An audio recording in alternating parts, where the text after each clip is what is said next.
So hey hi wonderful people, welcome back to the my yet another blog. जसं की मी तुमच्यासोबत मागील काही ब्लॉगमध्ये शेअर केलं की मी कशी ॲडमिट झाले ह्या हॉस्पिटलमध्ये.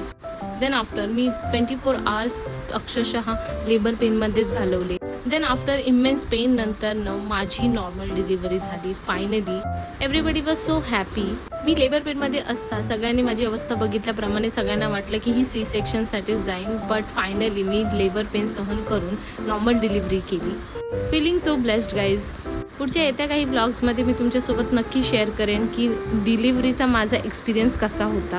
And trust me guys, you would be very surprise, कारण हे कधी तुम्ही कोणाकडनंही ऐकलं नसेल. आणि मलाही खूप आवडेल तुमच्यासोबत माझा एक्सपिरियन्स शेअर करताना. जसं सगळ्यांना समजलं की माझी नॉर्मल डिलिव्हरी झाली आहे आणि मी बेबी बॉयला जन्म दिला आहे. Everybody was so happy. तुम्ही माझ्या नेफ्यूच्या चेहऱ्याकडे बघूनच अंदाज लावू शकता की तो इतका लहान असूनही त्याला ती फिलिंग शेअर करताना किती मज्जा येत होती. ज्यांना ज्यांना कळलं ते सर्व मला भेटायला आले. हॉस्पिटल असल्यामुळे तिकडे रिस्ट्रिक्शन्स खूप होते कॅमेरा ऑन करायचे म्हणून. मी खूप घाबरत लपून छपून हे सगळे व्हिडिओचे क्लिप्स घेतलेले आहेत. विचार केला की ह्या सगळ्या व्हिडिओ मार्फत तरी ॲटलिस्ट मी माझे नरेशन तुमच्यापर्यंत पोचवू शकेल. खूप सारे पाहुणे बघून गेले, पण अनफॉर्च्युनेटली मला त्यांचा व्हिडिओ ग्लिम्स काही घेता नाही आला. 27 मे माझ्या बेबी बॉयचा जन्म झाला आणि त्या दिवशी ऑलमोस्ट सगळ्या बॉयज जास्ती जन्माला आले होते.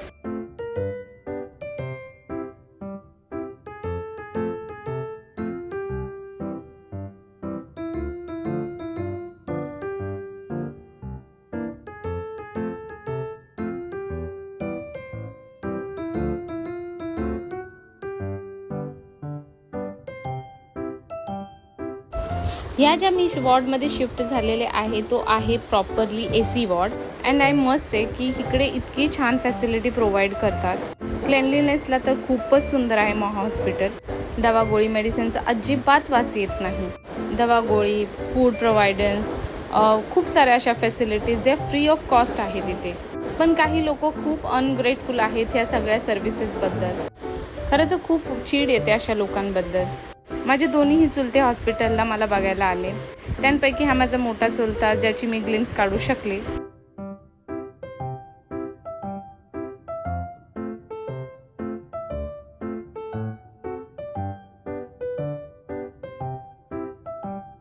थँक्यू काकू.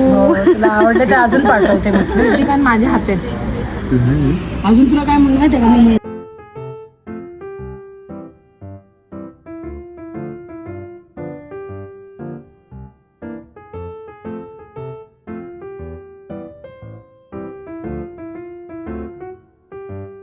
इकडे सगळे नातेवाईक मला बघून गेल्यानंतर तब्बल 6 दिवसांनी मला माझा डिस्चार्ज भेटला.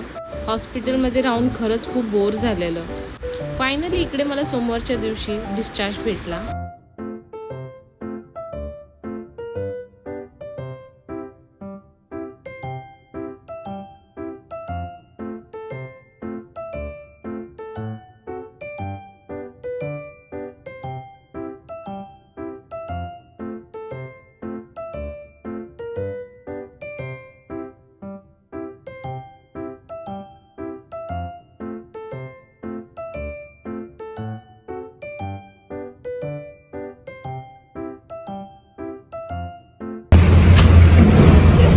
You recognize me?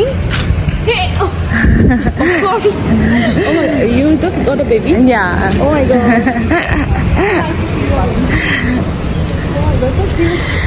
Come sometime to my home. Yeah. I'm just besides you. Which 10th floor, na? 10th Yeah. floor, like 1008. that's yours? Yeah. I told you, na? Okay. I forgot. Before I told you even. Yeah. Yeah, come sometime. Yeah. I will. Okay? Congratulations. Thank you. Baby boy or baby girl? Baby boy. Okay, bye. Just take care. Yeah.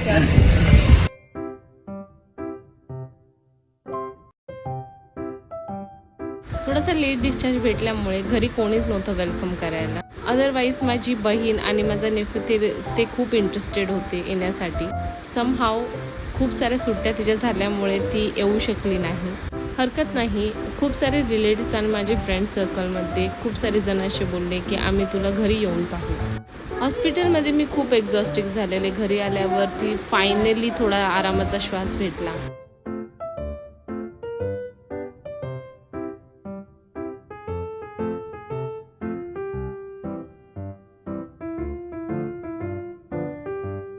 आणि इकडे माझ्या बहिणीने माझ्या बाळासाठी खूप सारं असं सामान नवीन घेऊन ठेवलं होतं, जे माझा नेफ्यू मला काढून काढून दाखवत होता. तिला सुट्टी नसल्या कारणामुळे तिने पिलूलाच पुढे पाठवून दिलं. And obviously he was so excited to meet his brother. नाव see his curiosity, how he is behaving.